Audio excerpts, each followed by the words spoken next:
You're not going to be everything to everyone. Stop it. Stop it. You're not everybody's coach. Stop it. Figure out who your people are. Figure out who, when you hop on the call like you and I, within the first 60 seconds, you know that person is into what is coming out of your mouth, and focus on them. Nobody standing on the $50,000 stages for 1 hour keynote is doing that solo. It might look that way, but they have an entire team. And I'm not going to lie, it was scary. There's fear in it when you do something for the first time that you've never done before. I hope we would all experience that. But I think what I knew in that moment is that the fear wasn't going to stop me because the curiosity was so strong. I had to know. I couldn't go back inside. There's no way I could have stopped at the third step and go back into the living room. Welcome to Unlock My Coach, a podcast for seasoned, soulful, and successful coaches. In every episode, you'll hear incredible stories from coaches who are building their brands and making their mark in the booming $20 billion coaching industry. Who am I? Stacey Gonzalez, your host and founder of Unlock, a digital marketing and personal branding agency that helps coaches launch, market, and grow their businesses. Ready to unlock your coach? I know I've got your key in here somewhere. Welcome to the Unlock My Coach podcast, where today's guest, Laurie McGinley, is going to knock your socks off. I promise you. But before we jump into it, let me tell you how she and I met. On LinkedIn, a mutual connection connected us. And immediately when we jumped on that coffee chat, I knew I had found my person. Laurie helps world changers find their rocket fuel and the skills to use it, and is here to elevate humanity by guiding the elite group of geniuses focused on elevating our species to transformative change. So when you work with Laurie, you learn how to wake up in your dreams and live in them. And having worked with Laurie, I can vouch for the fact that it is transformational. So how do you define yourself as a transformational guide? What does that mean to you? And welcome, Laurie. First of all, I'm going to answer your question, but you knocked it out of the park with that intro. That was incredible. Wow. It felt good to hear all of that in one run like that. I picked the title Transformational Guide because, first of all, we get to pick our own titles. Nobody picks them for us. It's what it feels like. And guide, I think, is the important word here.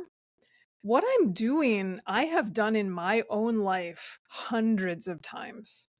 When I was 13 years old, living in rural Wisconsin, in the countryside, we lived inside of an orchard.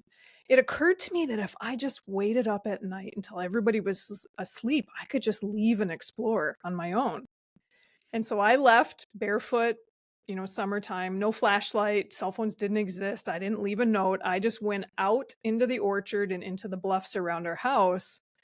And I did it because people had told me that it was dangerous, that there's mountain lions out there and it's not safe and you shouldn't go out there ever, let alone alone as a teenager.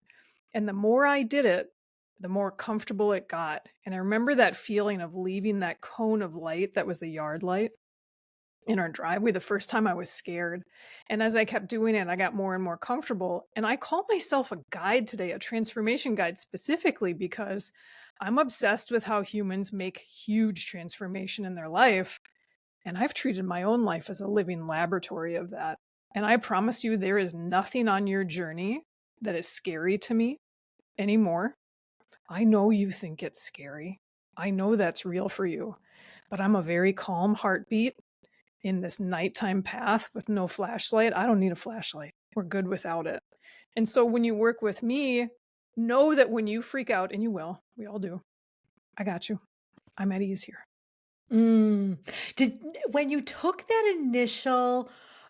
that first step, right? That first time you stepped out of that cone of light and you stepped into the darkness, how did you take that second step and that third step? Was it just this natural exploration as a child? Was it, were you being pulled? Were you being pushed? Talk to me around that step. Oh, that's a beautiful question. I was absolutely being pulled. And the second step was as easy as the first step because I didn't pause. There was no pausing. Once I decided to go, I just walked. I walked until I found an interesting spot to lay down. And then I laid down. as a kid, my parents used to joke that I gave them a lot of gray hair. I don't know that it was a joke. I think it was real. I'm the youngest of 3 kids who were born in rapid succession, and I was always very daring. I was always willing to do stuff and just to see what it was like, and I always did feel this pull to understand what was past the known. I think that's the common theme. What's out there? I'm a very curious learner. I'm very intrepid physically with my body. And I'm very curious, again, about what we're capable of, about questioning these beliefs of where our limits are and going beyond them. So the second step and the third step and the 900 step were the same as the first one. Hmm. So, what did you find when you started to take these steps out into the unknown? So if you think about this as a 13-year-old, and I grew up with a lot of freedom. I grew up very feral in rural Wisconsin. But even as a 13-year-old, this was the edge of what I had done. I'd never been alone at night outside before. That was a first. And it was exhilarating. And I'm not going to lie, it was scary. There's fear in it when you do something for the first time that you've never done before. I hope we would all experience that. But I think what I knew in that moment is that the fear wasn't going to stop me because the curiosity was so strong. I had to know. I couldn't go back inside. There's no way I could have stopped at the third step and go back into the living room. Would you say that as you take as you did then and as you do now and as you do with your clients, as you take these steps, does it get easier? Because I think that's one of the things that I've noticed as we continue to find, we shed those layers and we grow. I was looking at the trees the other day and I was like, the tree doesn't complain about outgrowing its bark, but it does feel like moving through, and you as a woodworker might appreciate that, right? Like growing out of wood feels like that would be really hard.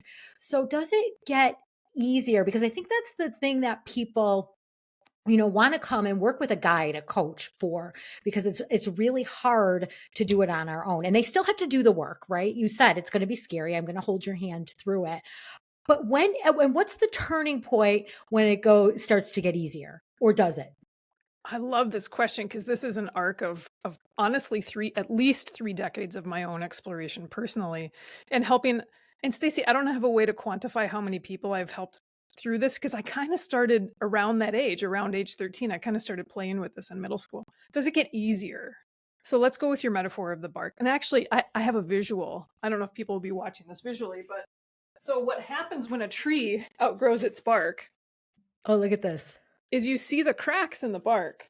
So the space where this crack was at one point was smooth bark on a young tree.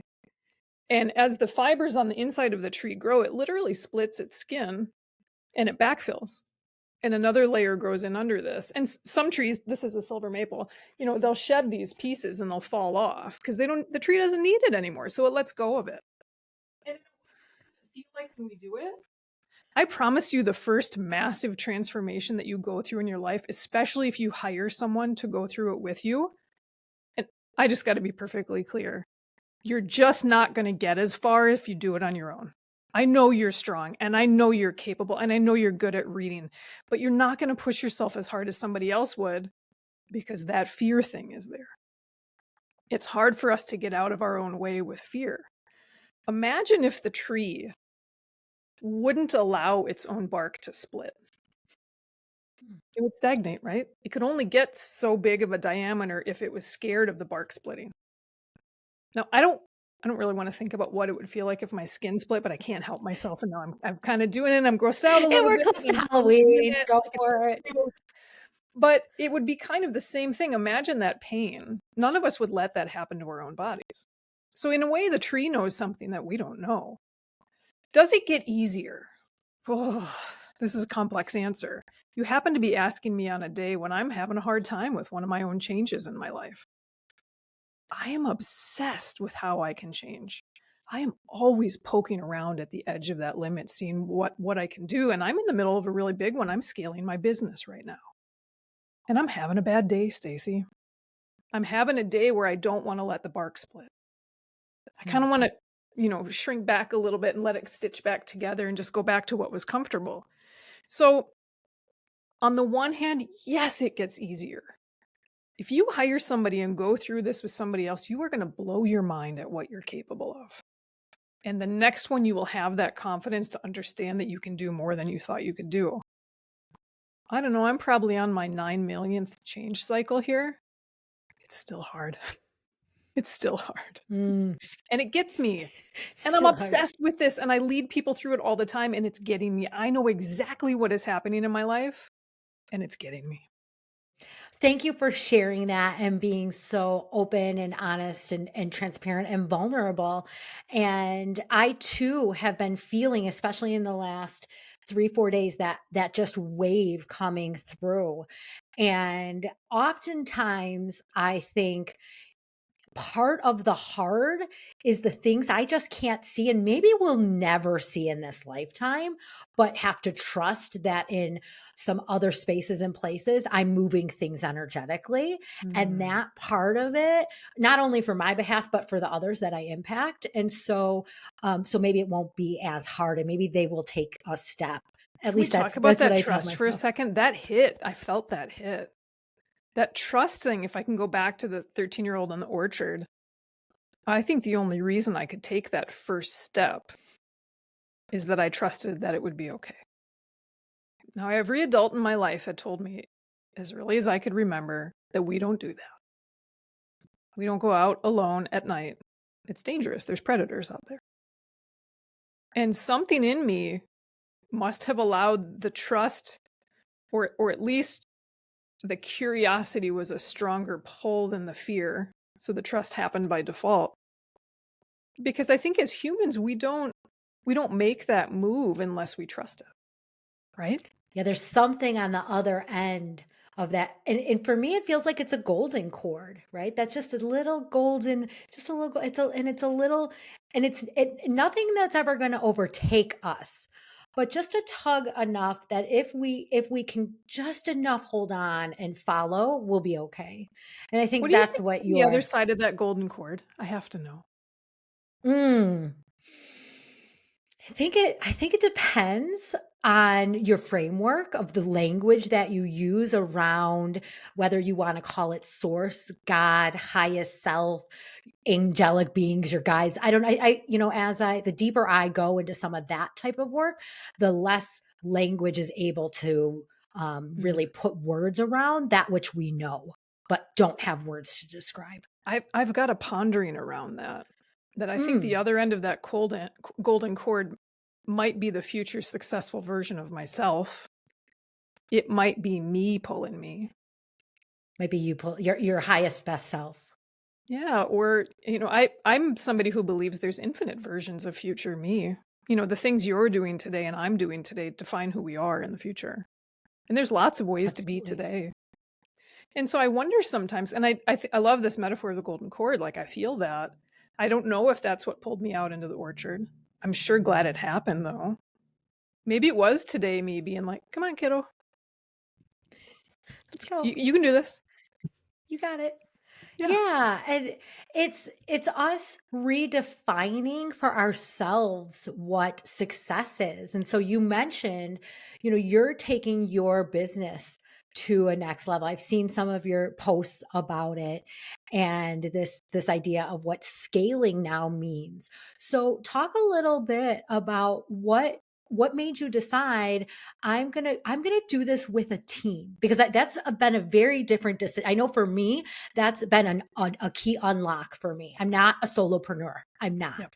So what for you made you kind of make some changes, and what are the changes for you? So I've proven my business model. I can do this as a solopreneur. It works fine. The business model works. My clients are happy. More clients come in. There's nothing broken about what I have been doing as a solopreneur. And I think what it is that has caused me to decide to be we instead of I is I hit a limit. I have the same 24 hours in a day as you do, Stacy. I have the same 7 days in a week. And I knew that I just wasn't ever going to get any bigger than what I had been. So kind of growth happened early on in doing this, and then I hit a plateau and maybe a smidge more growth happened, but there's a lot of plateau. And I have always known my whole life that there's more. That edge beyond the cone of light in the yard, there's something good out there. And so that's why I decided to scale. That's why I decided to bring people in so that I could reach more people easier with better results. Because I'm only one human and I did as much as I could do on my own. I love that. So, for those out there listening who want to coach and want to guide and who want to do that as a part of a community or a team, what does that look like? How do you take this magic, if you will, that you bring into the world, and how do you multiply that into others and with others? So I've been asking myself that exact same question for about 6 months. That hits the nail right on the head. And one of the ways, so I'm an architect. I don't even know if I've ever told you that. I'm a registered architect, but I don't do that anymore. But one of the things in my toolkit is this idea of rapid prototyping. So rapid prototyping in design is to blaze through a whole bunch of ideas with very little effort and very quickly to distill down what matters. So if you're going to hire people to build something, you want to kind of go through a whole bunch of versions of your future self to know that what you're building is right. And so I kind of approached it that way. What does it look like? Am I bringing other people in that are doing client-facing services like I do? That was a very quick no for me. Mm. I don't want to share the stage in this company. It's mine. Okay, if I'm not doing that, what am I doing? Oh, what if I bring people in to help make it easier for people to see who I am and find me? Oh, that feels right. Okay, what version of that works? What's the thing that's going to work for me? And so I found consultants who are helping me get more visibility. Because the reality is this is the first step in unlocking the question that I got to. How do I keep doing what I do, but reach more people with greater ease? That's really what the scaling is for me. I love that. That is, I didn't know, right? I didn't know when. I just knew you were scaling. I didn't know how. And that is exactly why Unlock exists, because of people like you, who the essence of who they are needs a platform. And it's a lot of work to learn the skills of building a website and creating content every day on social media and cold outreach and warm inbound and all of the things that coaches want to do what they do best. Guides want to do what they do best. The magic is in exactly that, who you are and the people that you can impact. And if you aren't reaching more people, we aren't changing as much of the world as we can. Exactly. That's the bottom line. So Exactly. Thank you for validating my business model. Yes, absolutely validated. And if I can just, jump on top of that for a little bit, one of the things I talk with my clients all the time about is how much of what you're doing is stuff you're just competent at. How much of your day are you truly in your zone of genius? Where it doesn't feel like work, where it energizes you, it feels like joy. You're doing things that you would do in your free time. Because when we can all, it's 2024, we can all find a platform where we can edit our own websites. Yep. Is that a competency for you, or is that genius zone for you? And as a solopreneur, I was doing a lot of competency stuff, or I was acknowledging that I was only competent at it and I just wasn't doing it. And you hit a limit of what you're able to do. And I do think all of us, whether it's your business model or mine, everyone, our lives are fundamentally better when we're doing what we love doing. And there's people who love building websites. There and there are people who, so our creative director, her name is Stella, and she goes in a zone. And in what I don't know the time of it, but I know it's fast and it's channeled and it comes through and it sweeps through, right? So protecting her energy so she can do more of the things like that are the needle movers that help the world changers and the world shakers. That's it, right? And then for myself, same. But when you're just starting, right? And you hit up against a lot of resistance, and a lot of resistance that comes from your own past patterns, your own limiting beliefs, your own just the unknown ways of being that you've never experienced before. As you think about your, I'm going to call them mistakes. We know there's no mistakes, the lessons that you learned. What are the things that, like, to new coaches, to new guides, to people who want to enter into this industry in this field, which is really a new field, right? What are things that you could say would be things that they should be thinking about that they could learn from you? I love this question. I've got a big one, a gobsmacker right out of the gates. You're not going to be everything to everyone. Stop it. Stop it. You're not everybody's coach. Stop it. Figure out who your people are. Figure out who, when you hop on the call like you and I, within the first 60 seconds, you know that person is into what is coming out of your mouth, and focus on them. I think I see a lot of people find me and ask me. I'm very willing to chat on DMs on LinkedIn. I will accept every connection request. I talk to the people who cold market me stuff that I don't need because they're humans. I don't care. So a lot of people ask me this help, and it's like, oh, I want to get started, and maybe I still have my day job. How did you do it? What should I do? And you got to find what lights your fire.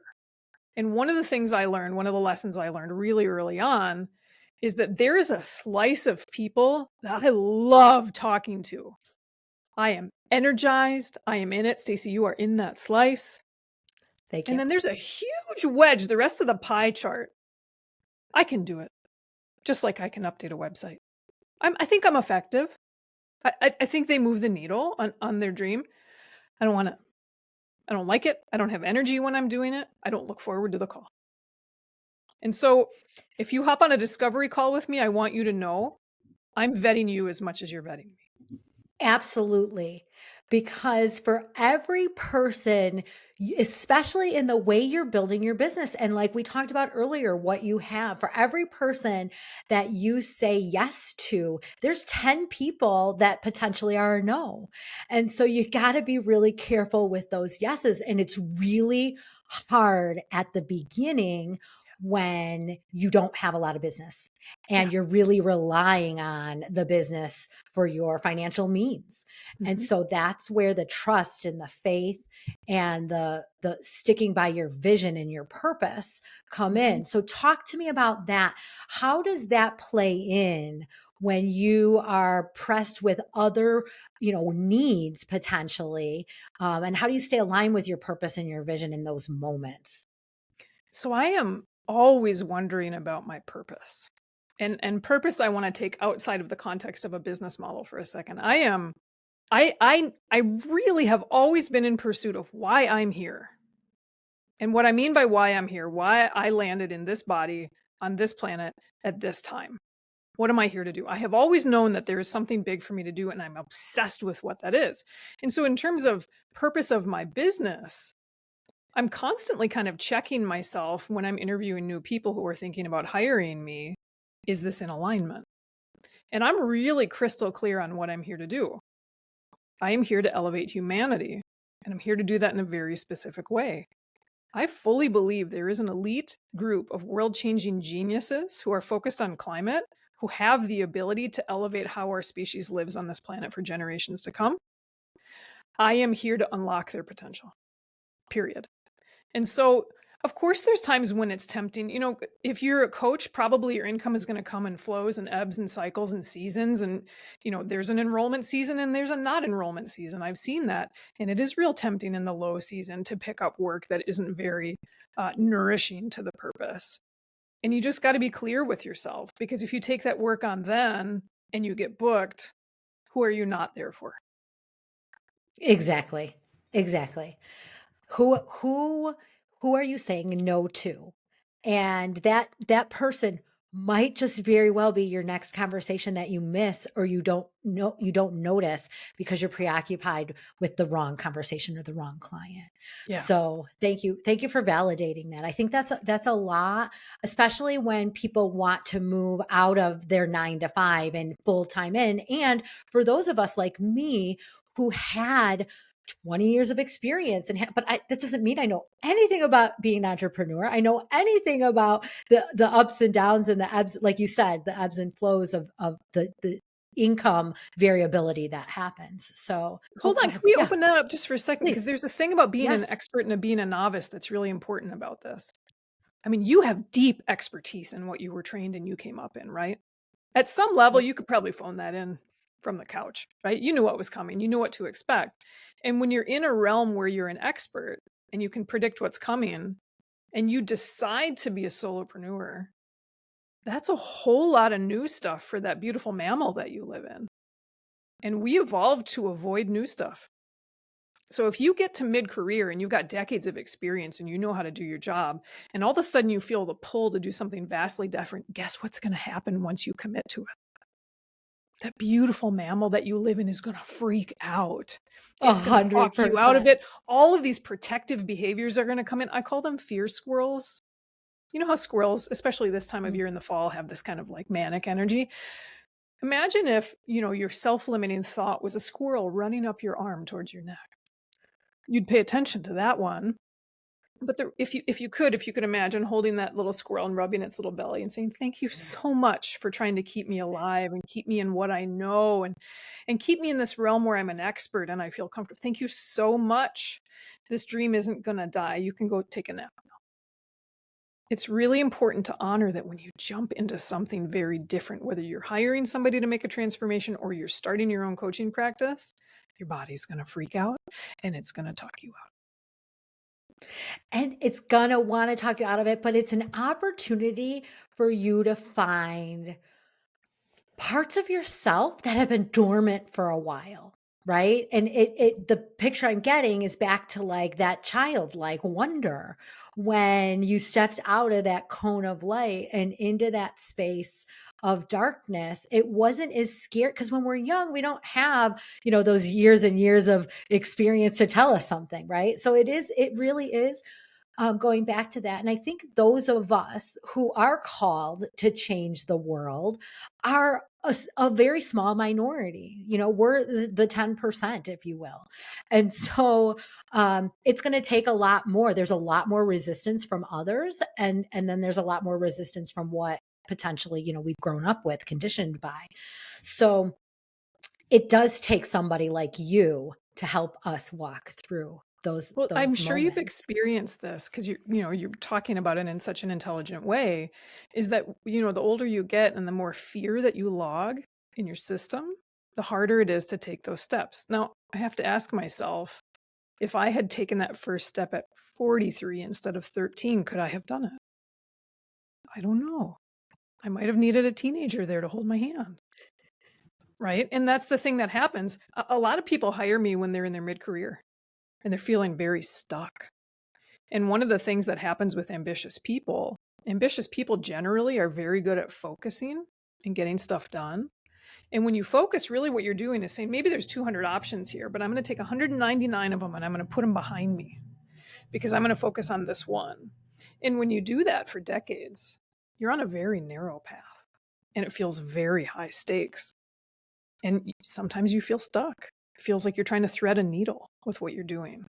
And it's, in a way, as you were saying, if you can go back to that childlike wonder before you had logged all of that fear, you'd see that you're not on a narrow path at all, that you're on an expansive plane.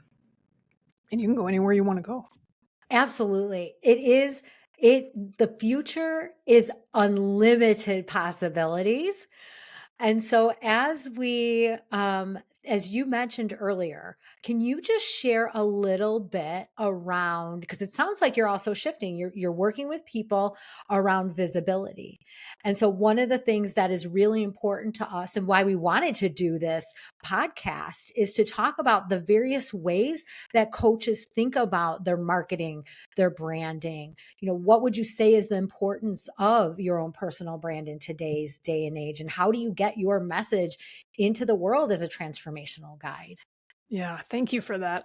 One of the things that I proved in my business model as a solopreneur is that when I got in front of people, it was very effective. I got a really high return rate on people who were thinking about hiring me once I was in front of them, whether it was in Zoom or it was in person. And it occurred to me that the help that I needed was people who really loved doing the logistic work of getting me in front of people. And which is why this was an easy yes to be on your podcast, because this is what I want to do. I'm really me right now. Like I know you can see this in my face. No, this is who you are. Right now. Whether we were having a podcast or like just shooting the shit, this is how it would be. Of course I want to talk to you, Stacy. Yes, record it and send it to all your friends. That's ideal for me because I'm a gregarious extrovert who has been working in this office alone for 4 years. I knew that needed to end. And so one of the first things I did was I hired somebody who was booking me to do speaking. She really loves the logistics of doing that. She loves talking to conference organizers and building network and getting speakers on stages. And I was like, great, I hate that. And I know it's something I can do. Of course, I can reach out and talk to people about getting on their stage, but I don't like it. And so I put it off or didn't do it at all. One of the other people I hired is somebody who really, really loves data and programming. And he's programming a tool that makes my social media easier. And every time we talk about it, he's so happy about it. And I'm like, God, I love you. I don't want to think about this. And the other one I hired is a ghostwriter, because I've been, air quotes, writing a book for 2 years and it was going nowhere. And I'm going to talk to him tomorrow afternoon. And I know I'm going to see his beautiful face just happy and smiling about the new content that he wrote. And it's going to be so great to talk to him about it. And then he's going to go off for another week and write some more. It's acknowledging what I can do and retiring from it. I'm going to validate everything you're saying in this elite team that you've wrapped yourself around. And a little bit of the impetus of how Unlock came to be. So I was building somebody else's marketing and personal branding agency for keynote speakers. And I watched up close and personal what the keynote speakers had around them and the way in which we were doing it. Now, I was on the background building all the people and the processes and operations. And I thought, why am I doing this for somebody else? One. And number two, nobody standing on the $50,000 stages for 1 hour keynote is doing that solo. It might look that way, but they have an entire team. And so the people like you, the people who are truly the world shakers, movers, changers, impact makers. Ooh, that sounded good. We'll have to cut that out, right? Those individuals are the ones who don't even, because they're humble and they're just like, I just do what I do and I work with my clients, and they're not thinking I should have a ghostwriter, a marketer, somebody doing my cold outbound, somebody booking me executive roundtables, whatever, keynote gigs, whatever the thing is. So thank you. This, you just continue to up level. And as you do, you're going to help a lot of other people who want to do this work, who should be doing this work, get to the place that you're at. So, and if I can just throw a little more fuel on that fire that you got roaring so beautifully there, is if you know you're here to do this work, if you've heard your whole life, hey, are you a coach? Have you thought about being a coach? If you think that might be you, and the fear squirrel, remember the preventative self-limiting beliefs, is that I'm not good at marketing and I get bogged down in admin, and what about the irregular income? If that is the thing that is keeping you from doing this thing that you have a gift for, get honest with yourself right now and say, am I going to do a whole bunch of stuff that scares the hell out of me and just endure that? Or am I going to find a way to do what I love that energizes me? Because if you can just surround yourself with the people who line it up for you and you get to go and be you in the most beautiful way, not only is that what changes the world and every person that you come into contact with, you will be happier. You will have a better 100%. life. You will smile more. And the more I do what you and I are doing right now, the happier I feel at the end of the day, the more energy I have left at the end, the better parent I am, the better wife I am, the better self I am. And I promise you, If what I did all day long was book my own speaking gigs and mess around with my own WordPress website, this is what I would look like at the end of the day. No. Miserable. And those aspects, if done well with the right team, will pay for themselves. Because by default, you'll get more clients, you'll get more returns. So I've often said on a sales call, either you don't trust me or you don't trust yourself, because I know I can get you the leads to come in, but that's up to you to know that you can change the world with them, close the deal, whatever that needs to look like on your end of things. So Look how we're I back at appreciate you saying trust that. again. Back to Notice how trust. we're back at trust again. Let's just talk That's about right. for a second what trust, the function it plays in our life. It keeps us safe. And we evolved to distrust more than to trust. It's how your people stayed alive. It's not your fault. It's human nature. And I have seen both the people I have guided through this and in my own life, the more you can learn to access trust and feel it, and I don't mean think about it. I don't mean think about feeling it. I mean feel it, the easier this gets. And you feel trust when you feel fear and you keep going anyways. That trust and fear are inextricably tied together. Yeah. And every time you want to level up, every time there's another tree layer to shed, there's a new layer of trust. You get to learn about yourself and you get to experience for yourself. And when you trust yourself more and more, guess what? Everybody around you does too. It's this beautiful synergy that happens. So as we take this to kind of our final space, what we like to do is we have a little hot seat activity. I love hot seat activities. Yay, thank you. I knew you would. I knew you'd love this. So these are one word, not one. I mean, you can do more than one, but like a quick kind of just what spontaneously comes forth from you. Okay? Okay. The value of working with a coach is immeasurable. The book I always recommend, A Journey Toward Wholeness by Suzanne Stabile. The superpower I bring my clients, intuition. My first client taught me that. I got to choose me, man. Love that. One non-negotiable value. Openness. The wildest dream I'm chasing right now. I'm here to elevate humanity. I recharge and refocus by wood turning. If my coaching business was a song, it would be. You got me. You know what I got for you for that one? Here Comes the Sun by the Beatles. That's what came to me. That's what came to me. I heard it. It came to me. That's why you didn't get it. I love Here Comes the Sun. I could go with that. You know, one of the reasons you got me is I don't really listen to music. Not when you I consume almost no media. I don't listen to really any music. I don't watch TV. I don't read books. Well, that's okay. You stay open. Okay. The biggest unlock I've learned being a coach. It's so much easier to give advice than to hear it. Who is the coach you most admire? Charlene Linton. In 5 years, I hope people understand the coaching industry is an essential part of wellness. Laurie McGinley, Transformation Guide. Thank you so much for being with us today on the Unlock My Coach podcast. Stacey, it was an absolute delight to join you. Thank you for the invitation. And I am grateful that I know you.